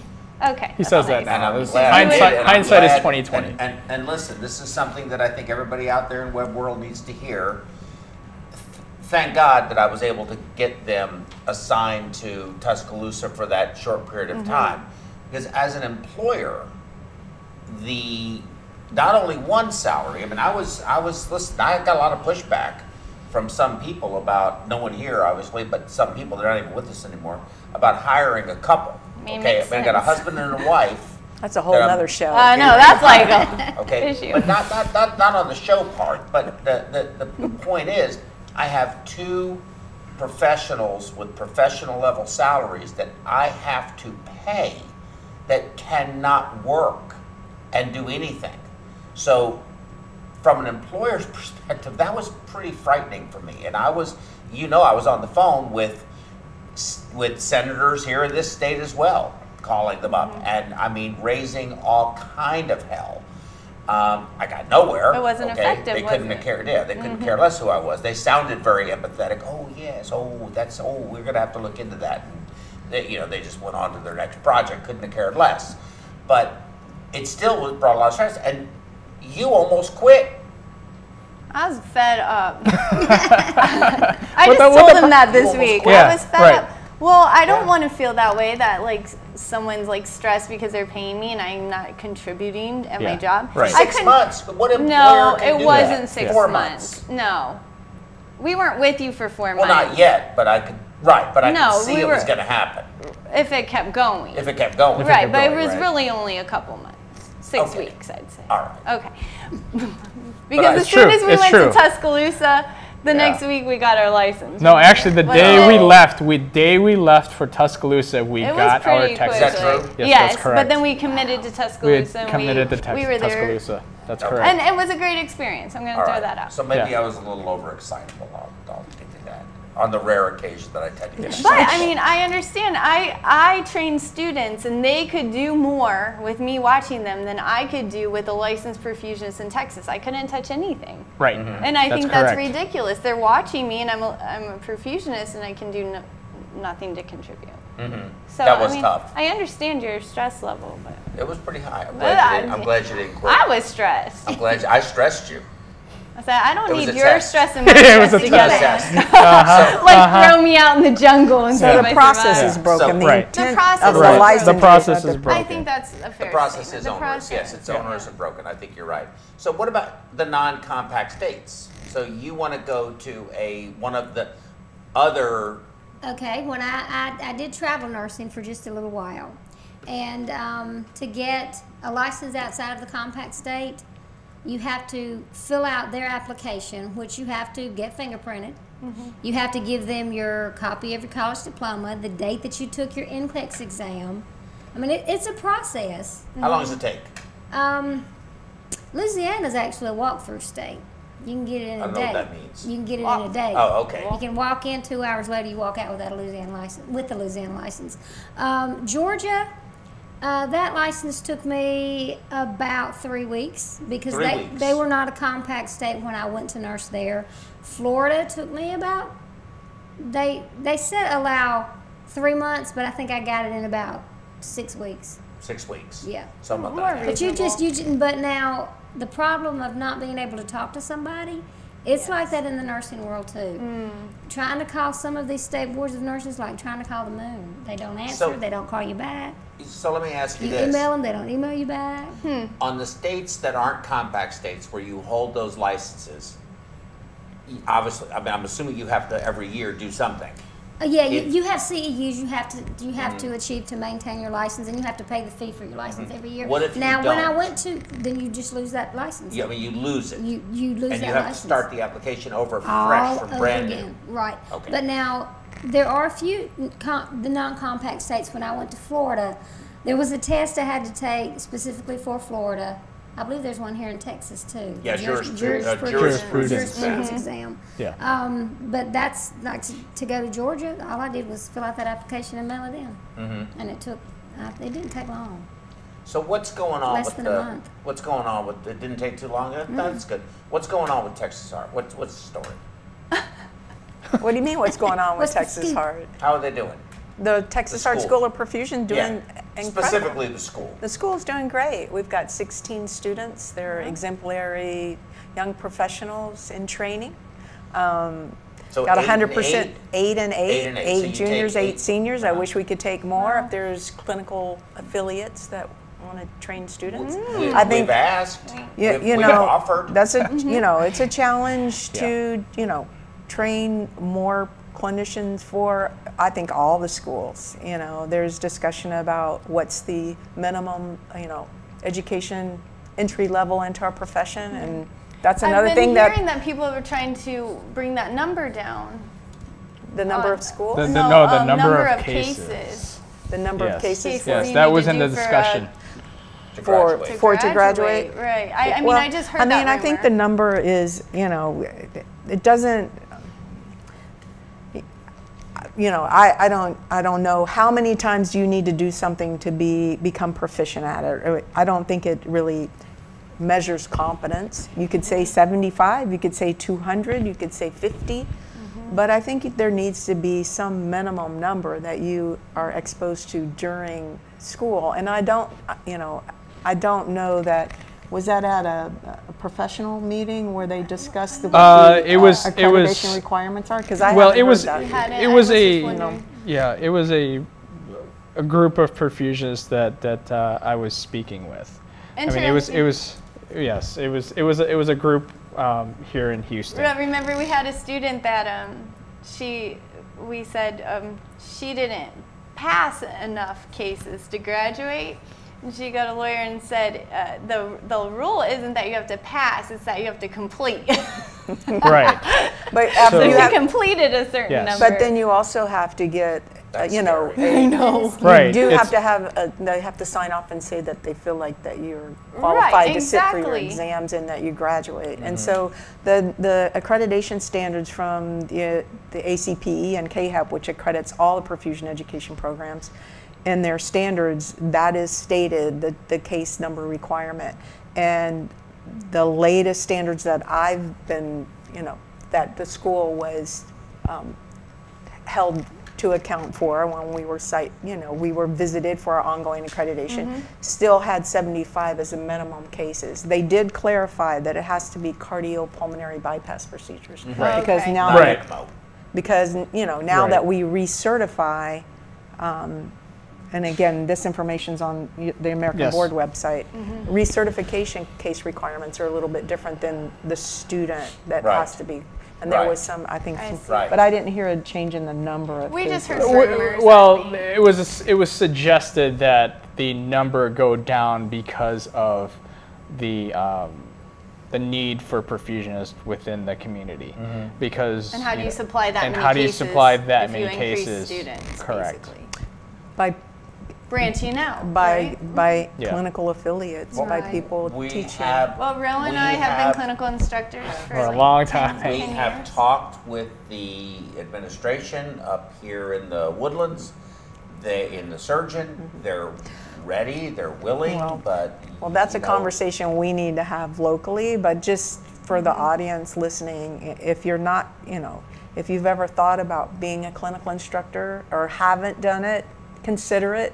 and connect to whatever program that you want to connect with. Because I'm more concerned about what's going on with how many qualified graduates that we're going to have to fill the gaps, and in combination with whether we're licensed or credentialed or titled or whatever they want to call it in the state. Think even further than that.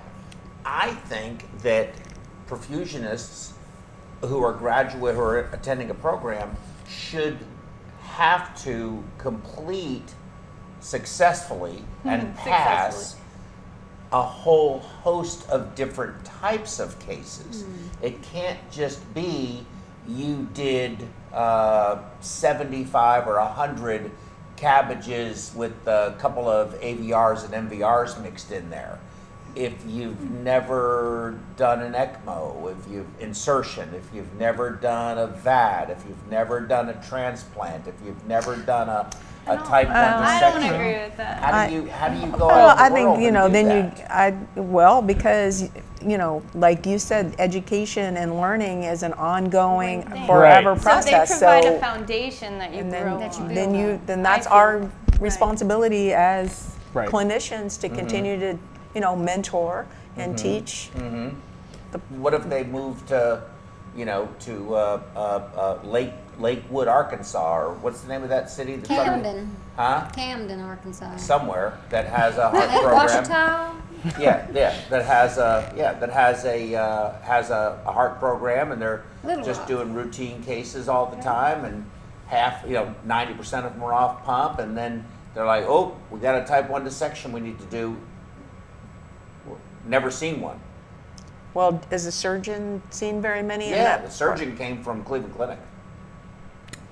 Well, but the surgeon's not going to be able to tell the perfusionist what to do. Well, that's why we, What do you do? I mean, that's why we recommend to all of our new grads to go and gain experience before you're like in before a you settle in. practice in a small town. I mean, I don't think. But that could happen to anyone. In any profession.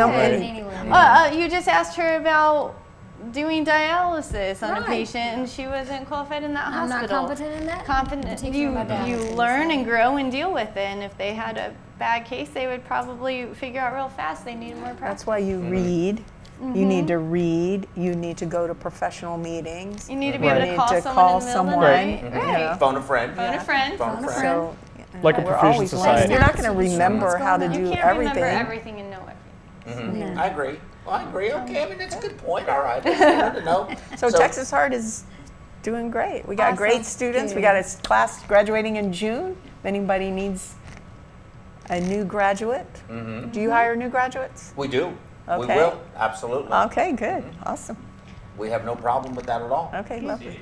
And they have to, Now, why is it, one of our cameramen over there, Magic, why can't he go to perfusion school? He wants to go to perfusion school. He has all the qualifications to go to perfusion school, but he cannot get accepted to perfusion school because he's a green card carrier here in the United States, but he's working through trying to get his citizenship, wants to be a citizen, but only has a green card, and they will not admit him. He must be a citizen. Well, that's not all programs. Actually, the New York, the Sunny? Not Shady? Shady side? SUNY, SUNY. North Shore, Long Island. They have a pathway for, so you need to look into that. He doesn't want to move to Long Island. You don't want to move Yeah, all it's the way far. up there? It's kind of a why far. doesn't Texas Heart, an international facility, Right. why does that exist? That would be a question for the program director. You see him every day. I do. Can you find out? Okay, I'll find out and let you know. Can you find out for us? I will. We'd like to. He wants to go to perfusion school. I recommend he go to nursing school. I would go on. Have you gone on the KHAP website and looked at all the programs? Because not all the programs have the same requirements. And actually, I think the UT program will take permanent residents. So I want him to go, but I want him. Well, I want to make sure that he goes Be to careful what you say. Yeah. Don't say it. I'd like him to go to Texas Heart. yes, sir. Okay. Okay. So what about you were talking about professionalism. What about, how are you seeing the attitudes of the younger people that you're getting in school? Because you're getting 25-year-olds, 26-year-olds, 28-year-olds. I was 26 when I was. Essentially, I guess they're millennials, right? You missed our millennial. So I you did, missed but our I millennial watched talk. it. It was really good. So what do you think? So yeah. Give your opinion. What's your Yes, view? we would like your opinion, actually, Yes. because And I want to know your opinion about nurses. So I'm- let's talk about this. I want to talk about your experience with nurses, Right. being that you got into it more mature at a more mature age. I'm learning how to teach differently because they, you know, I think these young people learn differently, and they so skill sets that we find maybe things like on your program you were talking about work-life balance, and they want, but other things that I think they're amazing at, and multitasking and technical skills, Finding information. finding information, utilizing their resources. So it's a challenge to teach them, and I think it's, you know, I think we're in good hands. You do? I do. I think we're in good hands. I don't know. I think our young professionals that are coming into this field, you don't come and do this. right. You don't come You and have to do have this drive. for fun.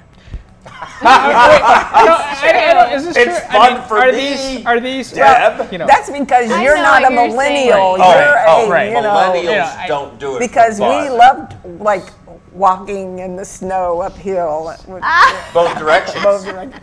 Don't forget both directions. So you have, huh? We had a couple of employees that didn't No. want to do Didn't want to do anything. Yeah, So we've They, had, we've had they're a getting few. in the profession because they want to take care of people. Right. They want to be a That's why steward. you They want to should be a here servant. in any healthcare. You know, and Yeah. they do, and I really, you know, it is annoying some days when attention, I think, so we have to teach differently. I think Right. you've got to catch them right, you know, you can't sit there and just talk for 2 hours or they're going to be Right. on their phone. Yes. Because So that's here's- just how their brains are wired, and that's okay. So we just got to, That's right. you know. Here's my question: Are these students second professionals? Like this is, you know, or are they nurses? Were they RT? Were they, you know, were they something before going to perfusion school? It's a mixed group. So It is a mixed group. Some are, some are, you Some know, are right out non-traditional students. of school, you know, right out of college. Some are, you know, older clinicians that have come back. So it's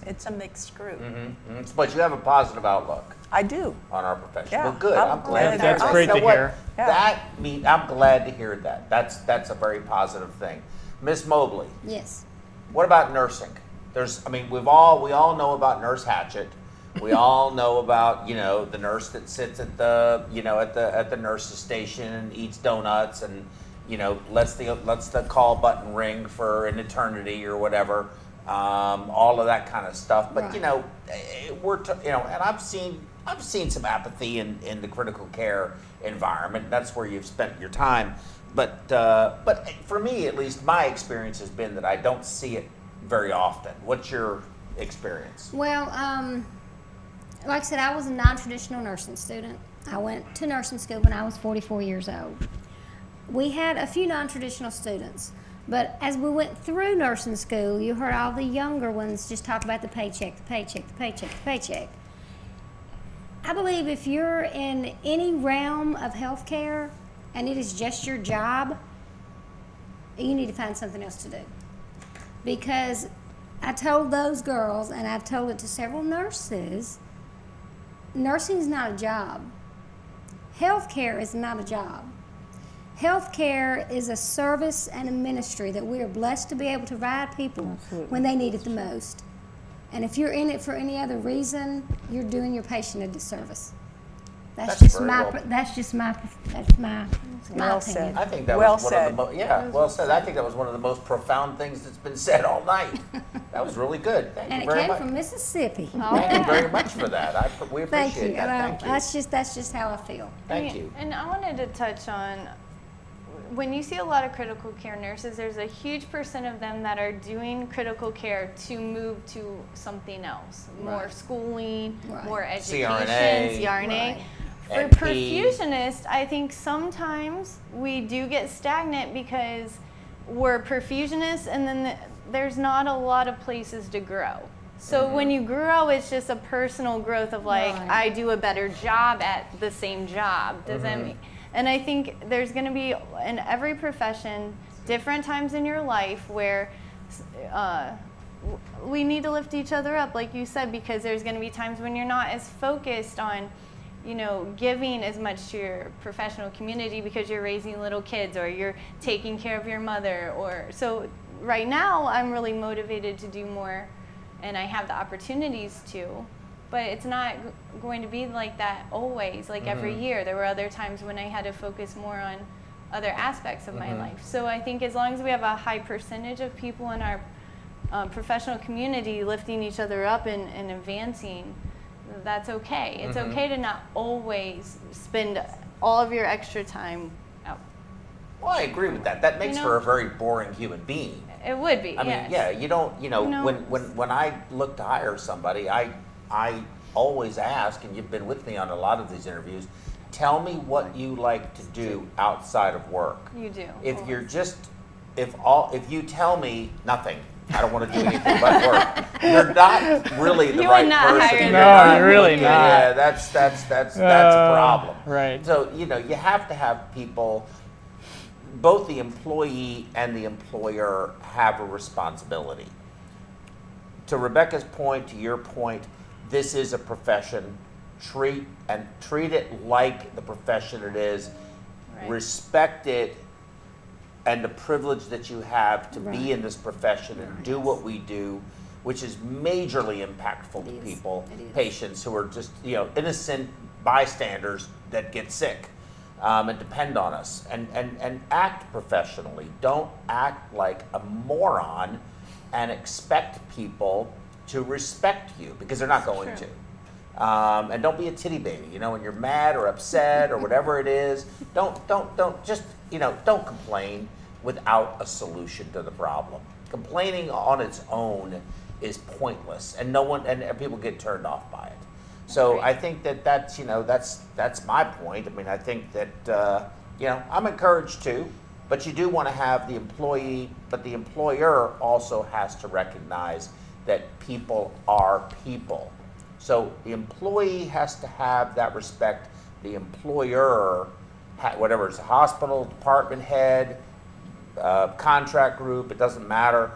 The employer has a responsibility to try and find what makes their employees tick and give them an appropriate work-life balance. Expect a lot, but you got to be willing to give a lot. And when you can't do that, to your point, you shouldn't be a nurse, you shouldn't be an employer when you don't care about your employees as individuals, because they all are individuals. They all have different needs and they all have different interests, and you have to recognize that. So I think that takes time. So let's go around the table and get some final thoughts. Ms. Mobley, we're going to start with you.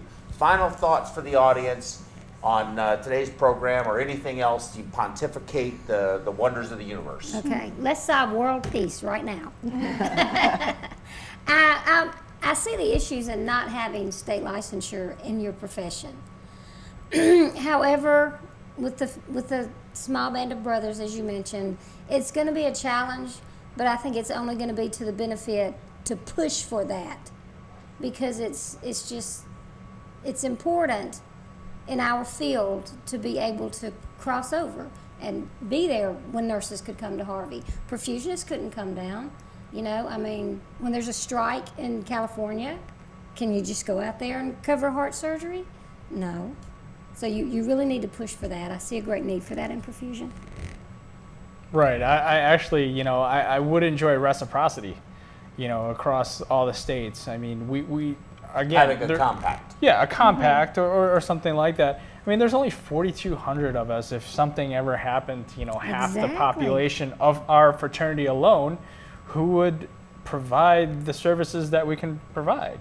We couldn't spread ourselves out. I mean, there would be this, you know, a wall saying that, no, you can't come in here and touch this, even though I've been doing this for, you know, 15 plus years. Because there could be legal ramifications. Correct. Right. Remember that thing that I put up. He could be punished for that. Right. I can be punished. Punishable. Right. Absolutely. You should be punished. Yeah, I know. Ms. Adams? Oh, well, I just, well, thank you for having me. Thank you for being It here. was a pleasure. I am so honored. And thank the audience out there listening. I'm glad you're here. I wish somebody would have called in. I think, you know, as our profession continues to grow and develop, that we need to be advocates for one another. We need to, what Joe said, to find solutions. We're not going to agree on everything, whether it be licensure or, you know, the board or what AMSEC's supposed to do or not do, but talking to each other and having conversation and figuring out where we need to go, because this is our profession and nobody's gonna look out for us but us. No. That's a good point. Mm-hmm. I think I came into this just completely against state licensure, and I'm not anymore. I think the problem has been that we haven't really come up with a good system. We need to unite nationally.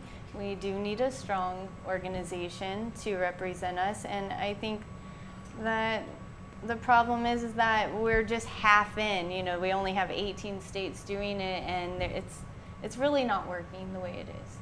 The way it should, the way it's supposed to, the way it, Right. the way So it I'm can. not against it. I just think we need to join up and we do better, and we can do better. So I agree with that. I like those ideas that you said, and I think it's, especially for us and as a smaller Small number. number, it's really important.